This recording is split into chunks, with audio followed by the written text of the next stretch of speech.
नीलकमल one के कोने में एक खूबसूरत जगमगाता हुआ घर था। ये कोई साधारण टिनको का घोंसला नहीं, बल्कि शुद्ध हीरे का बना एक जादुई घर था। इस घर के भीतर रानो चिड़िया अपने परिवार के साथ रहती थी।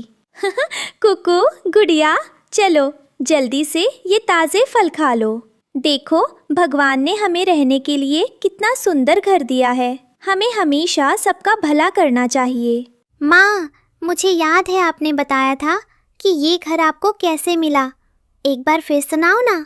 हाँ रानो, बच्चों को बताओ कि तुम्हारी नेकी का फल तुम्हें कैसे मिला। मैं भी सुनना चाहता हूँ। बच्चों, एक दिन बहुत तेज बारिश हो रही थी। एक बूढ़े बाबा ठंड से कांप रहे थे और भूख से बेहाल थे। सबने अपने दरवाजे बंद कर लिए थे, लेकिन मुझसे उनका दर्द देखा नहीं गया। मैंने अपने हिस्से का अनाज उन्हें खिलाया और अपनी पंखों से उन्हें गर्मी दी। जब वे जाने लगे तो उन्होंने मुस्कुराकर मुझे ये जादुई हीरे का घर दे दिया। वाह माँ, और इस घर से जो जादुई मोती निकलते हैं, आप उनसे सबकी मदद करती हो। हाँ बेटा, लालच कभी नहीं करना चाहिए। इस घर की शक्ति केवल दूसरों के आंसू पोंछने के लिए है, हमारे ऐशो आराम के लिए नहीं। दूर एक सूखे पेड़ की डाल पर बैठा कालू कौवा हीरे के घर को घूर रहा था। तेरे की किस्मत हो तो इस रानो जैसी, खुद इतनी छोटी सी चिड़िया और इतने बड़े हीरे के महल में रहती है। अगर ये घर मेरा हो जाए तो मैं पूरे जंगल का राजा बन जाऊंगा। मुझे ये घर चाहिए, किसी भी कीमत पर। कालू उड़कर जंगल के बाकी पक्षियों के पास जाता है ताकि उन्हें रानो के खिलाफ भड़का सके। अरे सुनो भाइयों, तुम सब इस रानो को इतना सीधा समझते हो। उसके पास जादुई शक्तियाँ हैं। अगर उसने एक दिन हम सबको जंगल से निकाल दिया तो चलो मिलकर उसका घर छीन लेते हैं। शर्म करो कालू, रानो ने पिछले हफ्ते ही मेरी बीमार माँ के लिए जादुई घर से जड़ी बूटी लाकर दी थी। हम उसके एहसानों को भूल नहीं सकते। भागो यहाँ से। हाँ कालू, तुम्हारी नीयत खराब है। अगर तुमने रानो के परिवार को परेशान किया तो हम सब मिलकर तुम्हें जंगल से बाहर निकाल देंगे। अच्छा, तो तुम सब उस चिड़िया के गुलाम बन चुके हो। ठीक है, अगर तुम लोग मेरी मदद नहीं करोगे तो मैं किसी और के पास जाऊंगा। रानो, तेरा बुरा वक्त अब शुरू होता है। कालू उड़ता हुआ जंगल के सबसे अंधेरे और खौफनाक हिस्से में पहुंचता है। वहाँ भयंकर काला नाग रहता था। नागराज, ओ महान नागराज, आपकी जय हो। जरा बाहर आइए, मैं आपके फायदे की बात लाया हूँ। कौन है मेरी नींद खराब करने वाला? बोल कौवे, वरना तुझे ही मेरा भोजन बनना पड़ेगा। शांत नागराज, शांत। मैं तो आपकी किस्मत बदलने आया हूँ। इस जंगल में रानो चिड़िया के पास एक जादुई हीरे का घर है। उस घर में शक्तियाँ और अनमोल रत्न हैं। अगर आप मेरी मदद करें तो वो घर हमारा होगा। रत्नों पर आपका राज होगा और मैं बस उस घर में रहूंगा। हीरे का घर, जादुई शक्तियां? सुना तो मैंने भी है, पर उस घर की रक्षा एक अदृश्य शक्ति करती है। मुझे क्या करना होगा? आपको बस रानो के पति टुन्नू को रास्ते से हटाना है। जब टुन्नू नहीं रहेगा तो रानो टूट जाएगी और घर छोड़कर भाग जाएगी। फिर सब कुछ हमारा। ठीक है, चलो आज रात ही उस चिड़िया के सुहाग का अंत कर दूंगा। रात का सन्नाटा था। रानो के घर में सब सो रहे थे। तभी कालू कौवा और काला नाग चुपके से हीरे के घर के पास पहुँचे। काला नाग धीरे से सरकते हुए घर के झरोके से अंदर घुस गया, जहाँ टुन्नू चिड़ा दरवाजे के पास सो रहा था। ले टुन्नू चिड़े, तेरा काम तमाम करता हूँ। काला नाग तेजी से टुन्नू के पैर पर अपने जहरीले दांत गड़ा देता है। टुन्नू दर्द से चीख उठता है।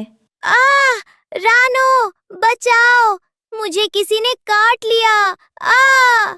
टुन्नू की आवाज सुनकर रानो और बच्चे जाग जाते हैं। काला नाग और कालू कौवा अंधेरे में भाग निकलते हैं। स्वामी, क्या हुआ? अरे, आपके पैर से तो काला खून बह रहा है। बच्चों के पापा, आंखें खोलो। पापा, उठो ना, हमें डर लग रहा है। बचाओ, कोई मदद करो, मेरे पति को सांप ने काट लिया है। कोई वैद्य को बुलाओ। रानो पड़ोस के पक्षियों के दरवाजे खटखटाती है, लेकिन रात के अंधेरे और काले नाग के डर से कोई बाहर नहीं निकलता। सब डर के मारे अपने घोंसले बंद कर लेते हैं। रानो हताश होकर वापस अपने हीरे के घर में आती है। हे भगवान, मैंने कभी किसी का बुरा नहीं किया, हमेशा सबकी मदद की, फिर मेरे साथ ऐसा क्यों?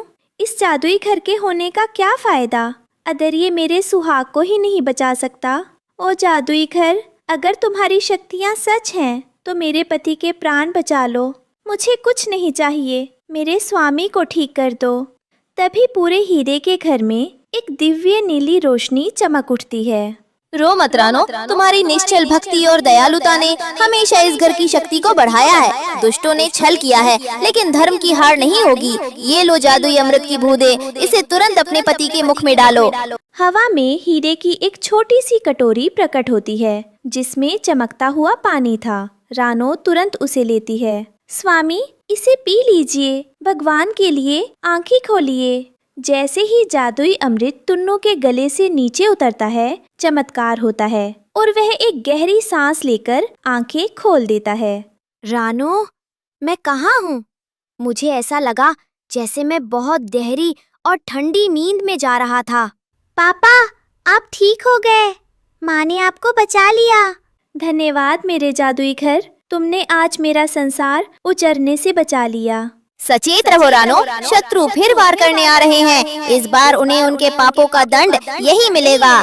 अगले दिन कालू कौवा और काला नाग यह सोचकर वापस आए कि टुन्नू मर चुका होगा और रानो रो रही होगी। नागराज, देखो, घर में सन्नाटा है। चुरा पक्का मर गया होगा। चलो अब घर पर कब्जा करते हैं। चलो, अब ये जादुई खजाना मेरा हुआ। जैसे ही दोनों ने हीरे के घर की दहलीज पर पैर रखा, अचानक पूरा घर आग की तरह लाल चमकने लगा। मूर्ख लालची जीवो, तुमने एक नेक और बेकसूर परिवार पर वार किया है। तुम्हारी सजा तय है। घर की दीवारों से बिजली की तेज किरणें निकली। बचाओ, मेरी पंख जल रहे हैं। रानो, मुझे माफ कर दो। मैं कभी इस घर की तरफ आंख उठाकर भी नहीं देखूंगा। ओह, ये जादुई आग मुझे भस्म कर देगी। मुझे छोड़ दो, मैं इस दुष्ट कौवे के बहकावे में आ गया था। कालू भाई, मैंने कभी तुम्हारा बुरा नहीं चाहा, फिर तुमने मेरे हंसते खेलते परिवार को उजाड़ने की कोशिश क्यों की? लालच का अंत हमेशा बुरा होता है। जादुई प्रकाश के झटके से कालू कौवा और काला नाग दूर जंगल की झाड़ियों में जा गिरे। वे दोनों डर के मारे चीखते हुए उस जंगल को छोड़कर हमेशा के लिए भाग गए। सुबह का सूरज निकल चुका था। लानो बहन, हमें माफ कर देना, हम रात को डर गए थे। कोई बात नहीं भाइयों, डरना स्वाभाविक था, पर सच और अच्छाई की हमेशा जीत होती है। देखिए, मेरे पति बिल्कुल स्वस्थ हैं। हाँ दोस्तों, जब तक हमारे पास संतोष और एक दूसरे का साथ है, हमारा कोई कुछ नहीं बिगाड़ सकता।